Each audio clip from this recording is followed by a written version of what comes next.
Doctor Narendra Singh Kapoor ਦੀਆਂ ਕਹਾਣੀਆਂ, ਘਟਨਾਵਾਂ ਤੇ ਵੇਰਵੇ। ਪਹਿਲੀ ਘਟਨਾ। ਅੰਗਰੇਜ਼ਾਂ ਦੇ ਜ਼ਮਾਨੇ ਵਿੱਚ ਤਹਿਸੀਲਦਾਰ ਬੜਾ ਵੱਡਾ ਅਹੁਦਾ ਗਿਣਿਆ ਜਾਂਦਾ ਸੀ। ਪ੍ਰਸ਼ਾਸਨ ਵਿੱਚ ਭਾਰਤੀ ਵੱਧ ਤੋਂ ਵੱਧ ਇਸ ਅਹੁਦੇ ਤੱਕ ਹੀ ਅੱਪੜਦੇ ਸਨ। ਅਹੁਦੇ ਤਾਂ ਕਾਨੂੰਗੋ ਤੇ ਪਟਵਾਰੀ ਦੇ ਵੀ ਵੱਡੇ ਸਮਝੇ ਜਾਂਦੇ ਸਨ। ਉਸ ਸਮੇਂ ਭਾਰਤ ਵਿੱਚ ਹਾਕਮਾਂ ਦੇ ਸਨਮਾਨ 'ਚ ਸ਼ਾਹਾਨਾ ਸਮਾਰੋਹ ਕਰਨ ਦਾ ਰਿਵਾਜ ਸੀ। ਇੱਕ ਵਾਰੀ ਗਵਰਨਰ ਨੇ ਕਿਸੇ ਇਲਾਕੇ 'ਚ ਜਾਣਾ ਸੀ ਅਤੇ ਤਹਿਸੀਲਦਾਰ ਨੇ ਇੰਨਾ ਭਰਵਾਂ ਤੇ ਵੱਡਾ ਸਮਾਗਮ ਕੀਤਾ ਕਿ ਗਵਰਨਰ ਵੀ ਹੈਰਾਨ ਹੋਇਆ। ਗਵਰਨਰ ਦੀ ਪਤਨੀ ਵੀ ਉਹਦੇ ਨਾਲ ਸੀ ਅਤੇ ਉਹਨੇ ਸਮਾਗਮ ਤੋਂ ਪ੍ਰਭਾਵਿਤ ਹੋ ਕੇ ਆਪਣੇ ਗਵਰਨਰ ਪਤੀ ਨੂੰ ਪੁੱਛਿਆ, ਤੁਸੀਂ ਤਹਿਸੀਲਦਾਰ ਕਦੋਂ ਲੱਗੋਗੇ? ਅਗਲੀ ਕਹਾਣੀ। ਬੁੱਧ ਧਰਮ 'ਚ ਜਦੋਂ ਕੋਈ ਪ੍ਰਚਾਰ ਲਈ ਜਾਂਦਾ ਹੈ ਤਾਂ ਉਹਨੂੰ ਵਿਹਾਰਕ ਪ੍ਰੀਖਿਆ 'ਚੋਂ ਲੰਘਣਾ ਪੈਂਦਾ ਹੈ। ਇੱਕ ਭਿਕਸ਼ੂ ਨੂੰ ਪੁੱਛਿਆ ਗਿਆ, ਜੇ ਕੋਈ ਤੈਨੂੰ ਭਿੱਖਿਆ ਦੇਣ ਦੀ ਬਜਾਏ ਗਾਲਾਂ ਕੱਢੇ ਤਾਂ ਕੀ ਕਰੇਂਗਾ? ਭਿਕਸ਼ੂ ਨੇ ਕਿਹਾ, ਤਾਂ ਵੀ ਮੈਂ ਉਹਦਾ ਧੰਨਵਾਦ ਕਰਾਂਗਾ ਕਿਉਂਕਿ ਉਹਨੇ ਗਾਲਾਂ ਹੀ ਕੱਢੀਆਂ, ਥੱਪੜ ਵੀ ਮਾਰ ਸਕਦਾ ਸੀ। ਜੇ ਥੱਪੜ ਵੀ ਮਾਰੇ ਤਾਂ ਵੀ ਉਹਦਾ ਧੰਨਵਾਦ ਕਰਾਂਗਾ, ਉਹ ਕੁੱਟ ਵੀ ਸਕਦਾ ਸੀ। ਕੁੱਟੇ ਤਾਂ ਵੀ ਧੰਨਵਾਦ ਕਰਾਂਗਾ ਕਿਉਂਕਿ ਉਹ ਜਾਨੋਂ ਵੀ ਮਾਰ ਸਕਦਾ ਸੀ। ਭਾਂਤ ਭਾਂਤ ਦੇ ਪ੍ਰਸ਼ਨਾਂ ਉੱਤਰਾਂ ਤੋਂ ਮਗਰੋਂ ਅੰਤ ਵਿੱਚ ਗੁਰੂ ਨੇ ਉਹਨੂੰ ਇੱਕ ਚਾਕੂ ਫੜਾਉਣ ਲਈ ਕਿਹਾ। ਭਿਕਸ਼ੂ ਨੇ ਚਾਕੂ ਫੜਾਉਂਦਿਆਂ ਉਸਤਰੇ ਵਾਲਾ ਭਾਗ ਆਪਣੇ ਹੱਥ 'ਚ ਰੱਖਿਆ ਅਤੇ ਲੱਕੜ ਵਾਲਾ ਪਾਸਾ ਗੁਰੂ ਅੱਗੇ ਕੀਤਾ। ਗੁਰੂ ਨੇ ਕਿਹਾ, ਹੁਣ ਤੂੰ ਪ੍ਰਚਾਰ ਲਈ ਜਾ ਸਕਦਾ ਹੈ। ਅਗਲੀ ਘਟਨਾ। ਕਿਸੇ ਦੂਰ ਦੀ ਰਿਆਸਤ ਦਾ ਵਪਾਰੀ ਇੱਕ ਘੋੜਾ ਲੈ ਕੇ ਆਇਆ। ਸਿਕੰਦਰ ਨੇ ਆਪਣੇ ਰਾਜੇ ਪਿਤਾ ਫਿਲਿਪ ਨੂੰ ਇਹ ਘੋੜਾ ਖਰੀਦਣ ਲਈ ਕਿਹਾ। ਜਦੋਂ ਫਿਲਿਪ ਨੇੜੇ ਹੋਇਆ ਤਾਂ ਘੋੜਾ ਛੜੱਪਾ ਮਾਰ ਕੇ ਪਰੇ ਹੋ ਗਿਆ। ਪਿਤਾ ਨੂੰ ਲੱਗਿਆ ਉਹ ਜੰਗਲੀ ਘੋੜਾ ਸੀ। ਸਿਕੰਦਰ ਨੇ ਪਿਤਾ ਨੂੰ ਕਿਹਾ, ਮੈਂ ਵੇਖਾਂ। ਪਿਤਾ ਨੇ ਕਿਹਾ, ਸੱਟ ਫੇਟ ਲੱਗੀ ਤਾਂ ਮੈਨੂੰ ਦੋਸ਼ ਨਾ ਦੇ। ਸਿਕੰਦਰ ਨੇ ਵੇਖਿਆ ਘੋੜਾ ਆਪਣੇ ਪਰਛਾਵੇਂ ਤੋਂ ਡਰਦਾ ਸੀ। ਸਿਕੰਦਰ ਨੇ ਘੋੜੇ ਦਾ ਮੂੰਹ ਸੂਰਜ ਵੱਲ ਕੀਤਾ, ਉਹ ਸ਼ਾਂਤ ਹੋ ਗਿਆ। ਪਲਾਕੀ ਮਾਰ ਕੇ ਸਿਕੰਦਰ ਉਹਨੂੰ ਭਜਾ ਕੇ ਲੈ ਗਿਆ। ਜਿਹੜਾ ਪਿਤਾ ਚਿੰਤਾ ਕਰ ਰਿਹਾ ਸੀ ਉਹ ਸ਼ਾਬਾਸ਼ ਦੇ ਰਿਹਾ ਸੀ। ਪਿਤਾ ਨੇ ਪੁੱਤਰ ਨੂੰ ਚੁੰਮ ਕੇ ਕਿਹਾ, ਤੂੰ ਕੋਈ ਨਵੀਂ ਬਾਦਸ਼ਾਹੀ ਲੱਭ ਜਿਹੜੀ ਤੇਰੀ ਹਿੰਮਤ ਦੇ ਮੇਚ ਦੀ ਹੋਵੇ। ਤੇਰੇ ਲਈ ਮੇਰਾ ਮੈਕਦੂਨੀਆ ਦਾ ਰਾਜ ਬੜਾ ਛੋਟਾ ਹੈ। 19 ਸਾਲ ਦੀ ਉਮਰ 'ਚ 30,000 ਦੀ ਸੈਨਾ ਲੈ ਕੇ ਸਿਕੰਦਰ ਦੁਨੀਆ ਜਿੱਤਣ ਨਿਕਲਿਆ ਸੀ ਅਤੇ 13 ਸਾਲ ਉਹ 16,000 ਮੀਲ ਜਿੱਤਦਾ ਗਿਆ। ਸਿਕੰਦਰ ਨੂੰ ਇੱਕ ਵੀ ਹਾਰ ਦਾ ਸਾਹਮਣਾ ਨਹੀਂ ਸੀ ਕਰਨਾ ਪਿਆ। ਪੋਰਸ ਨਾਲ ਲੜਾਈ ਸਮੇਂ ਸਿਕੰਦਰ ਦੀ ਫੌਜ ਵਿੱਚ 1.5 ਲੱਖ ਸਿਪਾਹੀ ਸਨ। ਉਹਨੇ ਪੋਰਸ ਨਾਲ ਹੀ ਚੰਗਾ ਵਿਹਾਰ ਨਹੀਂ ਸੀ ਕੀਤਾ, ਉਹਨੇ ਹਰ ਰਾਜੇ ਨਾਲ ਚੰਗਾ ਵਿਹਾਰ ਕੀਤਾ ਸੀ ਕਿਉਂਕਿ ਉਹਨੇ ਵਾਪਸ ਵੀ ਜਾਣਾ ਸੀ। ਸੰਸਾਰ 'ਚ ਮਹਾਨ ਹੋਣ ਦਾ ਸਨਮਾਨ ਸਭ ਤੋਂ ਪਹਿਲਾਂ ਸਿਕੰਦਰ ਨੂੰ ਮਿਲਿਆ ਕਿਉਂਕਿ ਸਿਕੰਦਰ ਪਹਿਲਾ ਸੀ ਜਿਹਨੇ ਸਾਰੇ ਸੰਸਾਰ ਨੂੰ ਜਿੱਤਣ ਦਾ ਸੁਪਨਾ ਲਿਆ ਸੀ। ਉਹ ਜਿੱਤਣ ਤੇ ਜਿੱਤਾਂ ਕਰਕੇ ਮਹਾਨ ਨਹੀਂ ਸੀ, ਉਹ ਇੱਕ ਸੁਪਨੇ ਕਾਰਨ ਮਹਾਨ ਸੀ ਕਿਉਂਕਿ ਇਹ ਸੁਪਨਾ ਪਹਿਲਾਂ ਕਿਸੇ ਨੇ ਨਹੀਂ ਸੀ ਲਿਆ। ਅਗਲੀ ਕਹਾਣੀ। ਇਬਰਾਹਿਮ ਲਿੰਕਨ ਨੇ ਅਮਰੀਕਾ ਦੇ ਇੱਕ ਬਾਜ਼ਾਰ 'ਚ ਇੱਕ ਲੜਕੀ ਨੂੰ ਗੁਲਾਮ ਵਜੋਂ ਵਿਕਦੇ ਵੇਖਿਆ। ਮਾਪੇ ਖਲੋਤੇ ਸਨ, ਉਹਨਾਂ ਦੇ ਅੱਗੇ ਧੀ ਖਲੋਤੀ ਸੀ। ਮਾਪਿਆਂ ਦੇ ਚਿਹਰੇ 'ਤੇ ਮਜਬੂਰੀ ਸੀ, ਲੜਕੀ ਦੀਆਂ ਨਜ਼ਰਾਂ 'ਚ ਲਾਚਾਰੀ, ਤੌਖਲਾ ਤੇ ਭੈ ਸੀ। ਇਸ ਦ੍ਰਿਸ਼ ਨੇ ਲਿੰਕਨ ਨੂੰ ਹਲੂਣ ਕੇ ਰੱਖ ਦਿੱਤਾ ਸੀ। ਉਸੇ ਪਲ ਲਿੰਕਨ ਦੀ ਜ਼ਿੰਦਗੀ ਦਾ ਨਿਸ਼ਾਨਾ ਬਦਲ ਗਿਆ ਸੀ। ਉਹਨੇ ਲੜਕੀ ਨੂੰ ਨਾ ਵੇਚਣ ਲਈ ਉਹਦੀ ਕੀਮਤ ਮਾਪਿਆਂ ਨੂੰ ਦੇ ਦਿੱਤੀ ਸੀ, ਪਰ ਲੜਕੀ ਲਿੰਕਨ ਨੂੰ ਕਹਿ ਰਹੀ ਸੀ, ਹੁਣ ਮੈਂ ਤੁਹਾਡੀ ਗੁਲਾਮ ਹਾਂ। ਇਸ ਅਨੁਭਵ ਕਾਰਨ ਲਿੰਕਨ ਨੇ ਅਮਰੀਕਾ ਦੀ ਧਰਤੀ ਤੋਂ ਗੁਲਾਮੀ ਖਤਮ ਕਰਨ ਦਾ ਬੀੜਾ ਚੁੱਕ ਲਿਆ ਸੀ। ਲੜਕੀ ਦੇ ਵਿਕਣ ਦਾ ਇਹ ਦ੍ਰਿਸ਼ ਸਾਰਾ ਜੀਵਨ ਲਿੰਕਨ ਨੂੰ ਬੇਚੈਨ ਕਰਦਾ ਰਿਹਾ ਸੀ। ਇਹ ਬੇਵਸੀ ਦਾ ਦ੍ਰਿਸ਼ ਸੀ। ਬੇਵਸੀ ਦਾ ਇਹ ਦ੍ਰਿਸ਼ ਲਿੰਕਨ ਲਈ ਬੜੀ ਵੱਡੀ ਪ੍ਰੇਰਨਾ ਬਣਿਆ। ਅਗਲੀ ਕਹਾਣੀ। ਫਰਾਂਸ ਦਾ ਇੱਕ ਪ੍ਰਸਿੱਧ ਬਾਦਸ਼ਾਹ ਲੂਈ ਜੋਤਸ਼ੀਆਂ ਦਾ ਸ਼ੌਕੀਨ ਸੀ। ਇੱਕ ਵਾਰੀ ਇੱਕ ਜੋਤਸ਼ੀ ਨੇ ਕਿਹਾ ਕਿ ਦਰਬਾਰ ਦੀ ਇੱਕ ਮਹੱਤਵਪੂਰਨ ਇਸਤਰੀ ਅਗਲੇ 1 ਸਪਤਾਹ 'ਚ ਮਰ ਜਾਏਗੀ। ਇੱਕ ਮਰ ਗਈ। ਬਾਦਸ਼ਾਹ ਨੂੰ ਸ਼ੱਕ ਹੋਇਆ ਕਿ ਆਪਣੀ ਭਵਿੱਖਬਾਣੀ ਨੂੰ ਸੱਚੀ ਤੇ ਸਫਲ ਸਾਬਤ ਕਰਨ ਵਾਸਤੇ ਜੋਤਸ਼ੀ ਨੇ ਉਹ ਇਸਤਰੀ ਮਰਵਾਈ ਸੀ। ਬਾਦਸ਼ਾਹ ਨੂੰ ਜੋਤਸ਼ੀ ਤੋਂ ਭੈ ਆਉਣ ਲੱਗ ਪਿਆ। ਉਹਨੇ ਜੋਤਸ਼ੀ ਤੋਂ ਛੁਟਕਾਰਾ ਪਾਉਣ ਲਈ ਉਹਨੂੰ ਇੱਕ ਸਵੇਰ ਮਹਿਲ ਦੀ ਸਭ ਤੋਂ ਉੱਪਰਲੀ ਮੰਜ਼ਿਲ 'ਤੇ ਬੁਲਾਇਆ ਅਤੇ ਆਪਣੇ ਪਹਿਰੇਦਾਰਾਂ ਨੂੰ ਕਿਹਾ, ਜਦੋਂ ਮੈਂ ਇਸ਼ਾਰਾ ਕਰਾਂ ਤੁਸੀਂ ਜੋਤਸ਼ੀ ਨੂੰ ਚੁੱਕ ਕੇ ਬਾਰੀ 'ਚੋਂ ਥੱਲੇ ਸੁੱਟ ਦੇਣਾ। ਜੋਤਸ਼ੀ ਆਇਆ। ਜੋਤਸ਼ੀਆਂ ਨੂੰ ਮਨੁੱਖੀ ਵਿਹਾਰ ਦੀ ਡੂੰਘੀ ਸਮਝ ਹੁੰਦੀ ਹੈ। ਉਹ ਦੂਜਿਆਂ ਦੇ ਹਾਵ ਭਾਵ ਨਾਲ ਹੀ ਸਮੁੱਚੀ ਸਥਿਤੀ ਨੂੰ ਸਮਝ ਜਾਂਦੇ ਹੈ। ਬਾਦਸ਼ਾਹ ਨੇ ਪੁੱਛਿਆ, ਤੁਸੀਂ ਹੋਰਾਂ ਦੇ ਮਰਨ ਬਾਰੇ ਦੱਸਦੇ ਹੋ, ਆਪਣੇ ਮਰਨ ਬਾਰੇ ਦੱਸੋ। ਤੁਸੀਂ ਕਦੋਂ ਤੇ ਕਿੱਥੇ ਮਰੋਗੇ? ਜੋਤਸ਼ੀ ਨੇ ਕਿਹਾ, ਬਾਦਸ਼ਾਹ ਸਲਾਮਤ, ਮੈਂ ਤੁਹਾਡੇ ਮਰਨ ਤੋਂ 3 ਦਿਨ ਪਹਿਲਾਂ ਤੁਹਾਡੇ ਤੋਂ ਕਿਸੇ ਨੇੜਲੀ ਥਾਂ ਤੇ ਮਰਾਂਗਾ। ਉੱਤਰ ਸੁਣ ਕੇ ਬਾਦਸ਼ਾਹ ਇਸ਼ਾਰਾ ਕਰਨਾ ਹੀ ਭੁੱਲ ਗਿਆ। ਬਾਦਸ਼ਾਹ ਨੇ ਜੋਤਸ਼ੀ ਨੂੰ ਜਿਉਂਦਾ ਰੱਖਿਆ ਤੇ ਹੋਰ ਸਹੂਲਤਾਂ ਦਿੱਤੀਆਂ। ਨਿਰਸੰਦੇਹ ਉਹ ਜੋਤਸ਼ੀ ਬਾਦਸ਼ਾਹ ਤੋਂ ਸਿਆਣਾ ਨਿਕਲਿਆ। ਉਹ ਬਾਦਸ਼ਾਹ ਦੇ ਮਰਨ ਉਪਰੰਤ 17 ਸਾਲ ਜਿਉਂਦਾ ਰਿਹਾ। ਉਸ ਕੋਲ ਜੋਤਿਸ਼ ਦੀ ਤਾਕਤ ਨਹੀਂ ਸੀ, ਤਾਕਤ ਮਾਨਣ ਦੀ ਅਕਲ ਸੀ। ਅਗਲੀ ਕਹਾਣੀ। ਚੀਨ ਵਿੱਚ ਇੱਕ ਬਾਦਸ਼ਾਹ ਤੋਂ ਛੁਟਕਾਰਾ ਪਾਉਣ ਲਈ ਦਰਬਾਰੀਆਂ ਨੇ ਆਪਸ ਵਿੱਚ ਮਿਲ ਕੇ ਇੱਕ ਸੂਖਮ ਜੁਗਤ ਵਰਤੀ। ਇੱਕ ਵਾਰੀ ਫੌਜੀ ਘੋੜਿਆਂ ਦੀ ਪਰੇਡ ਵਿੱਚ ਉਹਨਾਂ ਨੇ ਇੱਕ ਊਠ ਖੜਾ ਕਰ ਦਿੱਤਾ। ਬਾਦਸ਼ਾਹ ਨੇ ਪੁੱਛਿਆ, ਘੋੜਿਆਂ 'ਚ ਊਠ ਕੀ ਕਰ ਰਿਹਾ? ਦਰਬਾਰੀਆਂ ਨੇ ਕਿਹਾ, ਉਹ ਊਠ ਨਹੀਂ, ਘੋੜਾ ਹੀ ਹੈ, ਤੁਹਾਨੂੰ ਭੁਲੇਖਾ ਲੱਗਿਆ। ਇਵੇਂ ਇੱਕ ਪ੍ਰੀਤੀ ਭੋਜਨ ਦੌਰਾਨ ਦਰਬਾਰੀਆਂ ਨੇ ਫਟੇ ਪੁਰਾਣੇ ਕੱਪੜਿਆਂ ਵਾਲਾ ਇੱਕ ਮੰਗਤਾ ਬਿਠਾ ਦਿੱਤਾ। ਬਾਦਸ਼ਾਹ ਨੇ ਪੁੱਛਿਆ, ਮੰਗਤਾ ਇੱਥੇ ਕੀ ਕਰ ਰਿਹਾ? ਦਰਬਾਰੀਆਂ ਨੇ ਕਿਹਾ, ਸਾਨੂੰ ਤਾਂ ਇੱਥੇ ਕੋਈ ਮੰਗਤਾ ਨਜ਼ਰ ਨਹੀਂ ਆਉਂਦਾ। ਜਿਹਨੂੰ ਤੁਸੀਂ ਮੰਗਤਾ ਕਹਿ ਰਹੇ ਹੋ ਇਹ ਤਾਂ ਰਾਜਕੁਮਾਰ ਹੈ। ਹਰ ਰੋਜ਼ ਐਵੇਂ ਹੋਣ ਲੱਗ ਪਿਆ। ਬਾਦਸ਼ਾਹ ਨੂੰ ਅਹਿਸਾਸ ਹੋ ਗਿਆ ਕਿ ਉਹ ਪਾਗਲ ਹੋ ਗਿਆ ਸੀ। ਉਹਨੇ ਆਪੇ ਗੱਦੀ ਛੱਡ ਦਿੱਤੀ। ਅਗਲੀ ਕਹਾਣੀ। ਇੱਕ ਲੜਕੀ ਨੂੰ ਆਪਣੀ ਜਮਾਤ ਦਾ ਇੱਕ ਲੜਕਾ ਬੜਾ ਪਿਆਰਾ ਲੱਗਦਾ ਸੀ। ਉਹ 5ਵੀਂ ਜਮਾਤ ਤੋਂ ਹੀ ਉਹਦਾ ਖਿਆਲ ਰੱਖਦੀ ਆ ਰਹੀ ਸੀ। ਉਹ ਲੜਕਾ ਵੀ ਘਰੋਂ ਲਿਆਂਦੀਆਂ ਚੀਜ਼ਾਂ ਉਸ ਲੜਕੀ ਨਾਲ ਵੰਡ ਕੇ ਖਾਇਆ ਕਰਦਾ ਸੀ। ਉਹ ਜੋ ਕੁਝ ਵੀ ਕਰਦੀ ਉਹਨੂੰ ਧਿਆਨ 'ਚ ਰੱਖ ਕੇ ਕਰਦੀ। ਉਹ ਇੱਕ ਇਮਤਿਹਾਨ 'ਚ ਅੱਵਲ ਆ ਗਈ ਅਤੇ ਲੜਕੇ ਨੇ ਉਸ ਨਾਲ ਬੋਲਣਾ ਹੀ ਬੰਦ ਕਰ ਦਿੱਤਾ। ਉਹ ਲੜਕੀ ਉਸ ਲੜਕੇ ਨੂੰ ਪਿੱਛੇ ਪਿੱਛੇ ਆਉਂਦੀ ਤਾਂ ਚੰਗੀ ਲੱਗਦੀ ਸੀ, ਪਰ ਉਹਦੇ ਅੱਵਲ ਆਉਣ ਨਾਲ ਉਹਨੂੰ ਅੱਗੇ ਨਿਕਲ ਗਈ ਪ੍ਰਤੀਤ ਹੋਈ। ਇਸ ਕਾਰਨ ਉਸ ਲੜਕੇ ਦੀ ਉਸ ਲੜਕੀ 'ਚ ਦਿਲਚਸਪੀ ਮੁੱਕ ਗਈ। ਅਗਲੀ ਘਟਨਾ।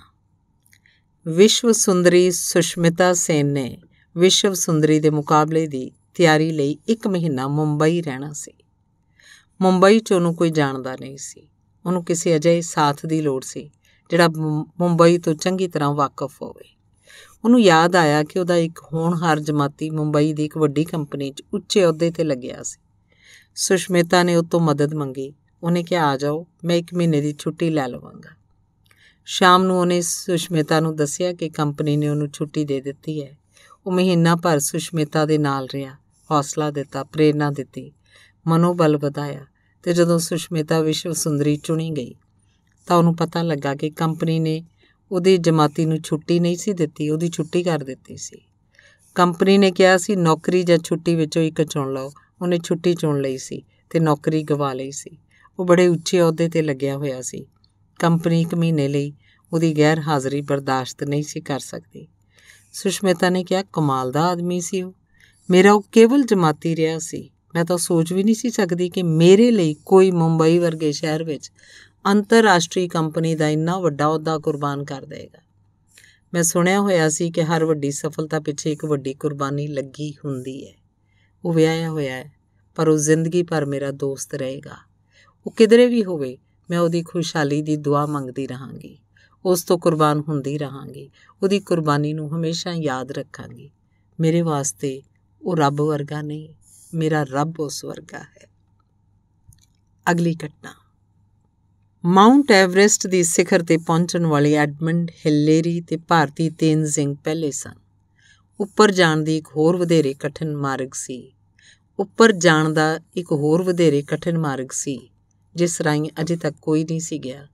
ਇੱਕ ਟੀਮ ਨੇ ਇਸ ਰਸਤੇ ਜਾਣ ਦਾ ਜਦੋਂ ਸਫਲ ਉਪਰਾਲਾ ਕੀਤਾ ਤਾਂ ਉਹਨਾਂ ਨੂੰ ਉਹ ਨਿਸ਼ਾਨੀਆਂ ਮਿਲੀਆਂ ਜਿਨ੍ਹਾਂ ਤੋਂ ਸਾਬਤ ਹੋਇਆ ਕਿ ਕੋਈ ਪਹਿਲਾਂ ਵੀ ਇਸ ਕਠਿਨ ਰਸਤੇ ਰਾਹੀਂ ਸਿਖਰ 'ਤੇ ਪਹੁੰਚਣ 'ਚ ਹੀ ਸਫਲ ਨਹੀਂ ਸੀ ਹੋਇਆ, ਸਗੋਂ ਵਾਪਸ ਜਾਣ 'ਚ ਵੀ ਸਫਲ ਹੋਇਆ ਸੀ।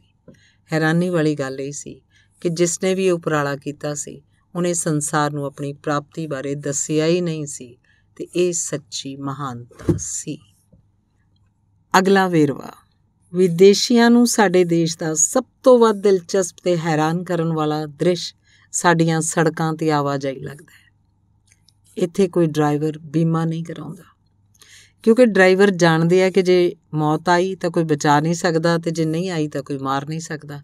ਭਾਰਤ ਦੇ ਡਰਾਈਵਰਾਂ ਦਾ ਇਹ ਜੀਵਨ ਫਲਸਫਾ ਹੈ। ਇਹਨਾਂ ਦਾ ਸਿਧਾਂਤ ਹੈ, ਆਪਣਾ ਬਚਾਓ ਕਰੋ, ਹੋਰਾਂ ਨੂੰ ਬਚਾਉਣ ਵਾਲਾ ਪਰਮਾਤਮਾ ਹੈ।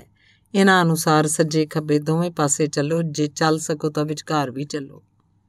ਇੱਥੇ ਡਰਾਈਵਰ ਸੜਕਾਂ 'ਤੇ ਟਰੱਕ ਉਡਾਉਂਦੇ ਹਨ ਅਤੇ ਆਪਣੇ ਆਪ ਨੂੰ ਕਹਿੰਦੇ ਵੀ ਪਾਇਲਟ ਹਨ। ਇਹ ਇੱਧਰ ਉੱਧਰ ਦੀ ਪਰਵਾਹ ਨਹੀਂ ਕਰਦੇ। ਜਿੱਥੋਂ ਜਦੋਂ ਜਿਵੇਂ ਜਿੰਨੀ ਥਾਂ ਮਿਲਦੀ ਹੈ ਗੱਡੀ ਕੱਢ ਲੈਂਦੇ ਆ। ਇਹਨਾਂ ਲਈ ਸ਼ਤਰੰਜ ਦੀ ਖੇਡ ਵਾਂਗ ਸਭ ਦਿਸ਼ਾਵਾਂ ਜਾਇਜ਼ ਹਨ। ਪੁਨਰ ਜਨਮ 'ਚ ਇਹਨਾਂ ਦਾ ਅਟੁੱਟ ਵਿਸ਼ਵਾਸ ਹੈ। ਇੱਥੇ ਹਰ ਕਿਸੇ ਦੀ ਰੱਖਿਆ ਕੋਈ ਵੱਖਰਾ ਭਗਵਾਨ ਜਾਂ ਗੁਰੂ ਕਰਦਾ ਹੈ, ਜਿਸ ਦੀ ਇਹਨਾਂ ਨੇ ਗੱਡੀ ਅੰਦਰ ਤਸਵੀਰ ਲਾਈ ਹੁੰਦੀ ਹੈ। ਬੱਤੀ ਲਾਲ ਹੋਵੇ, ਹਰੀ ਹੋਵੇ, ਇਹ ਹਰ ਬੱਤੀ ਨੂੰ ਪੀਲੀ ਸਮਝਦੇ ਹੈ।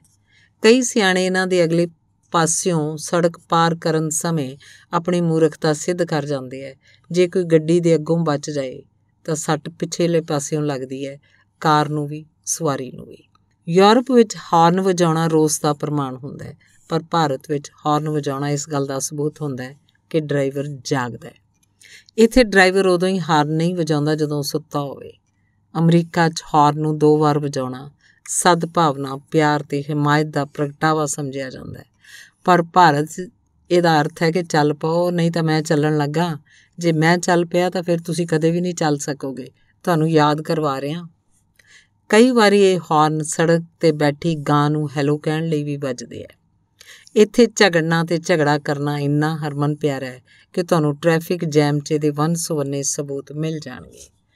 ਰਾਤ ਵੇਲੇ ਸਾਡੀਆਂ ਸੜਕਾਂ 'ਤੇ ਸਰਕਸ ਹੁੰਦੀ ਹੈ। ਟਰੱਕਾਂ, ਬੱਸਾਂ 'ਚ ਟੇਪ ਰਿਕਾਰਡਰ ਹਾਹਾਕਾਰ ਮਚਾਉਣ ਲਈ ਲਾਏ ਜਾਂਦੇ ਹੈ। ਇੱਥੇ ਸ਼ਰਧਾਲੂਆਂ ਨਾਲ ਭਰੀ ਬੱਸ ਜਾਂ ਟਰੱਕ ਨਾਲ ਦੁਰਘਟਨਾ ਅਕਸਰ ਜਾਂਦਿਆਂ ਨਹੀਂ ਮੁੜਦਿਆਂ ਵਾਪਰਦੀ ਹੈ ਅਤੇ ਕਈਆਂ ਦਾ ਭੋਗ ਪੈ ਜਾਂਦਾ ਹੈ। ਭਾਰਤ ਵਿੱਚ ਸੜਕ ਉੱਤੇ ਹਰ ਘਰ ਦੇ ਹਿਸਾਬ 2-2 ਸਪੀਡ ਬ੍ਰੇਕਰ ਹਨ। ਉੱਤਰ ਪ੍ਰਦੇਸ਼ ਤੇ ਬਿਹਾਰ ਦੇ ਜ਼ਾਲਮ ਸਪੀਡ ਬ੍ਰੇਕਰ ਤਾਂ ਵਿਸ਼ਵ ਪ੍ਰਸਿੱਧ ਹਨ। ਵੱਡੇ ਲੋਕਾਂ ਦੇ ਘਰ ਬਾਹਰ 3 ਤੋਂ 7 ਤੱਕ ਸਪੀਡ ਬ੍ਰੇਕਰ ਹੁੰਦੇ ਹੈ। ਅਜਿਹੀ ਸੜਕ ਦਾ ਨਾਂ ਗਰਭਪਾਤ ਮਾਰਗ ਪੈ ਜਾਂਦਾ ਹੈ। ਸਾਡੀਆਂ ਸੜਕਾਂ ਉੱਤੇ ਟ੍ਰੈਫਿਕ ਦੇ ਵਿਸ਼ਾਲ ਅਨੁਭਵ ਉਪਰੰਤ ਵਿਦੇਸ਼ੀ ਜੇ ਸਾਬਤਾ ਸਬੂਤਾ ਆਪਣੇ ਦੇਸ਼ ਪਹੁੰਚ ਜਾਏ ਤਾਂ ਨਾਸਤਕ ਤੋਂ ਆਸਤਕ ਬਣ ਜਾਂਦਾ ਹੈ। ਕਹਾਣੀ। ਇੱਕ ਛੋਟਾ ਸਮੁੰਦਰੀ ਜਹਾਜ਼ ਹਾਦਸੇ ਦਾ ਸ਼ਿਕਾਰ ਹੋ ਗਿਆ ਸੀ। ਸਾਰੇ ਡੁੱਬ ਗਏ ਸਨ।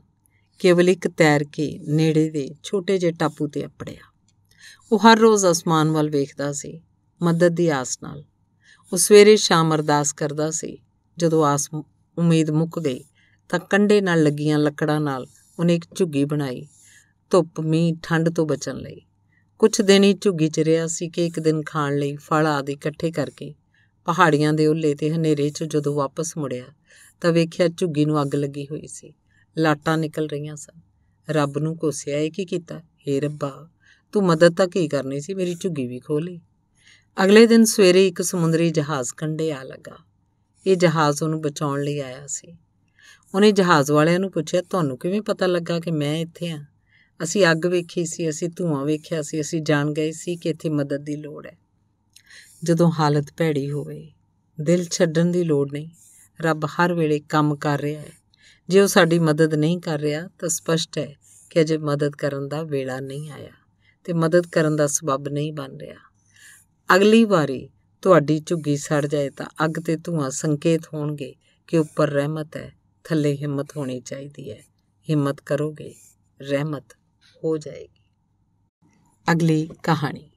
ਇੱਕ ਇਸਤਰੀ ਆਪਣੀ ਜਵਾਨੀ ਦਾ ਮਾਣ ਕਰਦੀ ਵਿਦੇਸ਼ ਤੋਂ ਆਈ ਆਪਣੀ ਜਠਾਣੀ ਨੂੰ ਦੱਸ ਰਹੀ ਸੀ ਕਿ ਜਦੋਂ ਮੈਂ ਤੇ ਮੇਰੀ ਧੀ ਬਾਜ਼ਾਰ ਜਾਂਦੀਆਂ ਤਾਂ ਲੋਕ ਸਾਨੂੰ ਭੈਣਾਂ ਹੀ ਸਮਝਦੇ ਆ। ਜਠਾਣੀ ਨੇ ਸੁਣ ਕੇ ਕਿਹਾ, ਕਿਉਂ? ਕੀ ਤੇਰੀ ਧੀ ਇੰਨੀ ਵੱਡੀ ਲੱਗਦੀ ਹੈ? ਅਗਲੀ ਘਟਨਾ। ਇੱਕ ਵਿਅਕਤੀ ਨੇ ਦਰਜੀ ਨੂੰ ਸੀਣ ਲਈ ਇੱਕ ਸੂਟ ਦਿੱਤਾ। ਦਰਜੀ ਨੇ ਕਿਹਾ 3 ਹਫ਼ਤੇ ਲੱਗਣਗੇ। ਗਾਹਕ ਨੇ ਕਿਹਾ, ਪਰਮਾਤਮਾ ਨੇ ਦੁਨੀਆ 6 ਦਿਨਾਂ 'ਚ ਬਣਾਤੀ ਸੀ ਅਤੇ ਤੁਸੀਂ ਇੱਕ ਸੂਟ ਨੂੰ 3 ਹਫ਼ਤੇ ਲਾ ਕੇ ਬਣਾਓਗੇ। ਦਰਜੀ ਨੇ ਕਿਹਾ, ਪਰਮਾਤਮਾ ਵੱਲੋਂ 6 ਦਿਨਾਂ 'ਚ ਬਣਾਈ ਦੁਨੀਆ ਵਿਚਲੇ ਨੁਕਸਾਂ ਨਾਲ ਅਖਬਾਰਾਂ ਭਰੀਆਂ ਪਈਆਂ, ਪਰ ਮੇਰਾ ਇਹ ਦਾਅਵਾ ਹੈ ਕਿ ਮੇਰੇ 3 ਹਫ਼ਤਿਆਂ 'ਚ ਬਣਾਏ ਸੂਟ 'ਚ ਕੋਈ ਨੁਕਸ ਨਹੀਂ ਹੋਏਗਾ। ਅਗਲੀ ਕਹਾਣੀ। ਚੀਨ ਵਿੱਚ ਇੱਕ ਸ਼ਹਿਜ਼ਾਦੇ ਨੇ ਪਿਤਾ ਮਗਰੋਂ ਬਾਦਸ਼ਾਹ ਬਣਨਾ ਸੀ। ਉਦੋਂ ਰਵਾਇਤ ਸੀ ਕਿ ਬਾਦਸ਼ਾਹ ਦਾ ਵਿਆਹ ਹੋਣਾ ਜ਼ਰੂਰੀ ਸੀ। ਸ਼ਹਿਜ਼ਾਦੇ ਨੂੰ ਆਪਣੀ ਪਤਨੀ ਦੀ ਚੋਣ ਕਰਨ ਲਈ ਕਿਹਾ ਗਿਆ। ਸਾਰੀਆਂ ਸੁੰਦਰੀਆਂ ਪਹੁੰਚੀਆਂ। ਕਹਿੰਦੇ ਹਨ ਮਹਿਲ 'ਚ ਕੰਮ ਕਰਨ ਵਾਲੀ ਨੌਕਰਾਣੀ ਦੀ ਧੀ ਵੀ ਪਹੁੰਚੀ। ਪਿਤਾ ਨੇ ਪੁੱਛਿਆ, ਬੇਟੀ ਤੂੰ ਉੱਥੇ ਕੀ ਕਰੇਂਗੀ? ਉੱਥੇ ਤੇਰੀ ਦਾਲ ਕਿਵੇਂ ਗਲੇਗੀ? ਧੀ ਨੇ ਕਿਹਾ, ਜਾਵਾਂਗੀ ਜ਼ਰੂਰ, ਹੋਰ ਕੁਝ ਨਹੀਂ ਤਾਂ ਕੁਝ ਦਿਨ ਸ਼ਹਿਜ਼ਾਦੇ ਦੇ ਨੇੜੇ ਹੋਣ ਦਾ ਅਵਸਰ ਮਾਣਾਂਗੀ। ਜਦੋਂ ਪਹੁੰਚੀ ਤਾਂ ਹਰੇਕ ਸੁੰਦਰੀ ਪਹੁੰਚੀ ਹੋਈ ਸੀ। ਸ਼ਹਿਜ਼ਾਦੇ ਨੇ ਪਰਖ ਕਰਨ ਲਈ ਹਰੇਕ ਨੂੰ ਇੱਕ ਇੱਕ ਬੀਜ ਦਿੱਤਾ ਅਤੇ ਕਿਹਾ, ਇਹਨੂੰ ਘਰ ਲੈ ਜਾਓ, ਗਮਲੇ 'ਚ ਬੀਜੋ। 6 ਮਹੀਨੇ ਮਗਰੋਂ ਆਉਣਾ, ਜਿਹਦਾ ਫਲ ਸਭ ਤੋਂ ਵੱਧ ਸੁੰਦਰ ਹੋਇਆ ਉਹ ਮਹਾਰਾਣੀ ਬਣੇਗੀ। ਨੌਕਰਾਣੀ ਦੀ ਧੀ ਨੇ ਵੀ ਬੀਜਿਆ, ਸਿੰਜਿਆ, ਖਾਦ ਪਾਈ, ਪਰ ਕੁਛ ਨਾ ਉੱਗਿਆ। 6 ਮਹੀਨੇ ਮਗਰੋਂ ਖਾਲੀ ਗਮਲਾ ਲੈ ਕੇ ਪਹੁੰਚ ਗਈ। ਸ਼ਹਿਜ਼ਾਦੇ ਨੇ ਸਾਰਿਆਂ ਦੇ ਗਮਲੇ ਵੇਖੇ, ਪਰ ਨੌਕਰਾਣੀ ਦੀ ਧੀ ਨੂੰ ਚੁਣ ਲਿਆ। ਬਾਕੀਆਂ ਨੇ ਰੋਸ ਤੇ ਵਿਰੋਧ ਪ੍ਰਗਟਾਇਆ। ਸ਼ਹਿਜ਼ਾਦੇ ਨੇ ਦੱਸਿਆ, ਸਾਰੇ ਬੀਜ ਬਾਂਝ ਸਨ। ਇਹਨੇ ਬੀਜਿਆ, ਇਮਾਨਦਾਰੀ ਨਾਲ ਪਾਲਿਆ ਤੇ ਇਮਾਨਦਾਰੀ ਦਾ ਨਤੀਜਾ ਲੈ ਕੇ ਆਈ। ਹੋਰ ਰਾਜਕੁਮਾਰੀਆਂ ਨੇ ਫੁੱਲਾਂ ਵਾਲੇ ਗਮਲੇ ਲਿਆਂਦੇ। ਬਾਕੀ ਸਾਰੀਆਂ ਝੂਠੀਆਂ ਹਨ, ਕੇਵਲ ਇਹ ਸੱਚੀ ਹੈ। ਸਪਸ਼ਟ ਹੈ ਕਿ ਜੇ ਬਰਾਬਰ ਅਵਸਰ ਮਿਲੇ ਤੇ ਮੁਕਾਬਲਾ ਨਿਆਂਪੂਰਨ ਹੋਵੇ ਤਾਂ ਨੌਕਰਾਣੀਆਂ ਦੀਆਂ ਧੀਆਂ ਵੀ ਜਿੱਤ ਸਕਦੀਆਂ ਹਨ। ਅਗਲੀ ਕਹਾਣੀ। ਪ੍ਰਸਿੱਧ ਯੂਨਾਨੀ ਯੋਧੇ ਕਲੈਸਥਨੀਜ਼, ਜਿਹਨੇ ਓਲੰਪਿਕ ਖੇਡਾਂ 'ਚ ਰੱਥਾਂ ਦੀ ਦੌੜ ਜਿੱਤੀ ਸੀ, ਨੇ ਘੋਸ਼ਣਾ ਕੀਤੀ ਕਿ ਉਹ ਆਪਣੀ ਧੀ ਲਈ ਯੋਗ ਵਰ ਦੀ ਚੋਣ ਕਰਨੀ ਚਾਹੁੰਦਾ ਹੈ। ਉਹਨੂੰ ਕਈ ਜਵਾਨ ਮਿਲੇ। ਅਖੀਰ ਉਹਨੇ 2 ਜਵਾਨਾਂ ਦੀ ਚੋਣ ਕੀਤੀ, ਜਿਨ੍ਹਾਂ 'ਚੋਂ ਇੱਕ ਨੂੰ ਚੁਣਨ ਲਈ ਉਹਨੇ ਦੋਹਾਂ ਦੇ ਚਰਿੱਤਰ, ਵਿਹਾਰ, ਗਿਆਨ ਤੇ ਬਹਾਦਰੀ ਦੀ ਪਰਖ ਲਈ। 1 ਮਹੀਨਾ ਉਹਨਾਂ ਨੂੰ ਆਪਣੇ ਮਹਿਲ 'ਚ ਰੱਖਿਆ। ਉਹਨਾਂ ਨਾਲ ਰੋਜ਼ ਗੱਲਬਾਤ ਕਰਦਾ ਸੀ। ਉਹਨਾਂ ਦੋਹਾਂ 'ਚੋਂ ਜਿਹੜਾ ਉਹਨੂੰ ਵਧੇਰੇ ਯੋਗ ਲੱਗਦਾ ਸੀ, ਉਸ ਸੰਬੰਧੀ ਘੋਸ਼ਣਾ ਕਰਨ ਲਈ ਉਹਨੇ ਵਿਸ਼ਾਲ ਪ੍ਰੀਤੀ ਭੋਜ ਦਾ ਪ੍ਰਬੰਧ ਕੀਤਾ, ਜਿੱਥੇ ਮਹਿਮਾਨਾਂ ਦੇ ਭੋਜਨ ਲਈ 100 ਬਲਦਾਂ ਦੀ ਬਲੀ ਦਿੱਤੀ ਗਈ। ਪਿਤਾ ਜਾਣਨਾ ਚਾਹੁੰਦਾ ਸੀ ਕਿ ਉਹਦਾ ਬਣਨ ਵਾਲਾ ਜਵਾਈ ਵਿਸ਼ਾਲ ਇਕੱਠ 'ਚ ਕਿਵੇਂ ਵਿਹਾਰ ਕਰਦਾ ਹੈ। 2 ਜਵਾਨਾਂ ਵਿੱਚੋਂ ਇੱਕ ਨੇ ਸ਼ਰਾਬ ਪੀਤੀ, ਵਧੇਰੇ ਪੀ ਲਈ ਤੇ ਨਰਤਕੀਆਂ ਨਾਲ ਨੱਚਣ ਲੱਗ ਪਿਆ। ਫਿਰ ਭੋਜਨ ਵਾਲੇ ਇੱਕ ਵੱਡੇ ਤਖਤੇ ਉੱਤੇ ਚੜ੍ਹ ਕੇ ਸਿਰ ਭਾਰ ਹੋ ਕੇ ਲੱਤਾਂ ਘੁਮਾਉਣ ਲੱਗ ਪਿਆ। ਪਿਤਾ ਤੋਂ ਇਹ ਸਭ ਕੁਝ ਸਹਿਣ ਨਾ ਹੋਇਆ। ਉਹਨੇ ਬਸ ਇੰਨਾ ਹੀ ਕਿਹਾ, ਤੂੰ ਤਾਂ ਐਵੇਂ ਨੱਚ ਕੇ ਆਪਣੀ ਦੁਲਹਨ ਗਵਾ ਲਈ ਹੈ। ਦੂਜਾ ਜਵਾਨ ਚੁਣ ਲਿਆ ਗਿਆ, ਕਿਉਂਕਿ ਉਹਨੇ ਹਰ ਪੱਖੋਂ ਸੰਜਮ ਵਿਖਾਇਆ ਸੀ। ਪੁਰਾਣੇ ਜ਼ਮਾਨੇ 'ਚ ਯੋਧਿਆਂ ਤੇ ਰਾਜਕੁਮਾਰਾਂ ਨੂੰ ਬਾਦਸ਼ਾਹਾਂ ਵਾਂਗ ਬੋਲਣ, ਬੈਠਣ, ਟੁਰਨ, ਖਲੋਣ, ਵੇਖਣ, ਖਾਣ ਪੀਣ ਆਦਿ ਦੀ ਸਿਖਲਾਈ ਦਿੱਤੀ ਜਾਂਦੀ ਸੀ, ਤਾਂ ਕਿ ਉਹਨਾਂ ਦੇ ਵਿਹਾਰ ਵਿੱਚੋਂ ਬਾਦਸ਼ਾਹੀ ਝਲਕੇ ਤੇ ਉਹਨਾਂ ਦੀ ਸ਼ਖਸੀਅਤ ਬੋਲੇ ਕਿ ਹਾਂ, ਇਹ ਤਾਜ ਪਹਿਨਣ ਤੇ ਹਕੂਮਤ ਕਰਨ ਦੇ ਯੋਗ ਹੈ। ਅਗਲੀ ਘਟਨਾ। ਵਾਟਰਲੂ ਦੀ ਲੜਾਈ 'ਚ ਨੈਪੋਲੀਅਨ ਦੀ ਹਾਰ ਆਪਣੇ ਸਮੇਂ ਦੀ ਇੱਕ ਬਹੁਤ ਵੱਡੀ ਘਟਨਾ ਸੀ। ਇਸ ਇਤਿਹਾਸਿਕ ਹਾਰ ਉਪਰੰਤ ਇੱਕ ਇਤਿਹਾਸਕ ਚਿੱਤਰ ਬਣਵਾਉਣ ਦਾ ਫੈਸਲਾ ਕੀਤਾ ਗਿਆ, ਜਿਸ 'ਚ ਫਰਾਂਸ ਦਾ ਵਿਦੇਸ਼ ਮੰਤਰੀ ਤੇ ਇੰਗਲੈਂਡ ਦਾ ਵਿਦੇਸ਼ ਮੰਤਰੀ ਵਿਖਾਏ ਜਾਣੇ ਸਨ। ਪਰ ਦੋਵੇਂ ਵਿਦੇਸ਼ ਮੰਤਰੀਆਂ ਦੀ ਜ਼ਿੱਦ ਸੀ ਕਿ ਉਹਨੂੰ ਚਿੱਤਰ ਦੇ ਕੇਂਦਰ 'ਚ ਵਿਖਾਇਆ ਜਾਵੇ। ਦੋਹਾਂ ਦੀ ਇੱਛਾ ਪੂਰੀ ਕਰਨੀ ਚਿੱਤਰਕਾਰ ਲਈ ਇੱਕ ਚੁਣੌਤੀ ਸੀ। ਆਖਰ ਚਿੱਤਰਕਾਰ ਨੇ ਜਿਹੜਾ ਚਿੱਤਰ ਬਣਾਇਆ, ਉਸ 'ਚ ਫਰਾਂਸ ਦਾ ਵਿਦੇਸ਼ ਮੰਤਰੀ ਹਾਲ ਦੇ ਕਮਰੇ 'ਚ ਬੈਠਾ ਸੀ। ਉਸ ਸਮੇਤ ਹਾਲ 'ਚ ਹਾਜ਼ਰ ਸਾਰੇ ਮਹੱਤਵਪੂਰਨ ਪਤਵੰਤਿਆਂ ਦੀਆਂ ਨਜ਼ਰਾਂ ਹਾਲ 'ਚ ਪ੍ਰਵੇਸ਼ ਕਰ ਰਹੇ ਇੰਗਲੈਂਡ ਦੇ ਵਿਦੇਸ਼ ਮੰਤਰੀ 'ਤੇ ਲੱਗੀਆਂ ਹੋਈਆਂ ਸਨ।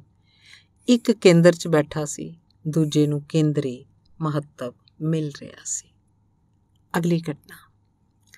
ਡਗਲਸ ਮੈਕਆਰਥਰ ਦੂਜੇ ਵਿਸ਼ਵ ਯੁੱਧ 'ਚ ਫਿਲੀਪੀਨਜ਼ ਵਿੱਚ ਅਮਰੀਕੀ ਫੌਜਾਂ ਦਾ ਕਮਾਂਡਰ ਸੀ। ਉਹਦੇ ਸਹਿਯੋਗੀ ਨੇ ਉਹਨੂੰ ਇੱਕ ਕਿਤਾਬ ਦਿੱਤੀ, ਜਿਸ 'ਚ ਪਹਿਲਾਂ ਹੋਏ ਪ੍ਰਸਿੱਧ ਜਰਨੈਲਾਂ ਦੀਆਂ ਸਫਲ ਜੁਗਤਾਂ ਦੇ ਵੇਰਵੇ ਦਰਜ ਸਨ। ਡਗਲਸ ਨੇ ਪੁੱਛਿਆ ਕਿ ਕਿੰਨੀਆਂ ਕਿਤਾਬਾਂ ਲਿਆਂਦੀਆਂ? 6 ਲਿਆਂਦੀਆਂ ਗਈਆਂ। ਡਗਲਸ ਨੇ ਕਿਹਾ, ਸਾਰੀਆਂ ਲਿਆ ਕੇ ਮੇਰੇ ਸਾਹਮਣੇ ਅੱਗ ਦੀ ਭੇਟ ਚੜਾਓ। ਫੌਜ ਦਾ ਕਮਾਂਡਰ ਮੈਂ ਹਾਂ। ਜਦੋਂ ਵੀ ਕੋਈ ਸਮੱਸਿਆ ਉਪਜੇਗੀ, ਸਮੁੱਚੀ ਸਥਿਤੀ ਨੂੰ ਧਿਆਨ 'ਚ ਰੱਖ ਕੇ ਮੈਂ ਫੈਸਲਾ ਕਰਾਂਗਾ। ਮੈਂ ਨਹੀਂ ਜਾਣਨਾ ਚਾਹੁੰਦਾ ਕਿ ਮੇਰੇ ਤੋਂ ਪਹਿਲਾਂ ਜਰਨੈਲਾਂ ਨੇ ਕੀ ਤੇ ਕਿਵੇਂ ਫੈਸਲੇ ਕੀਤੇ ਸਨ। ਧੰਨਵਾਦ।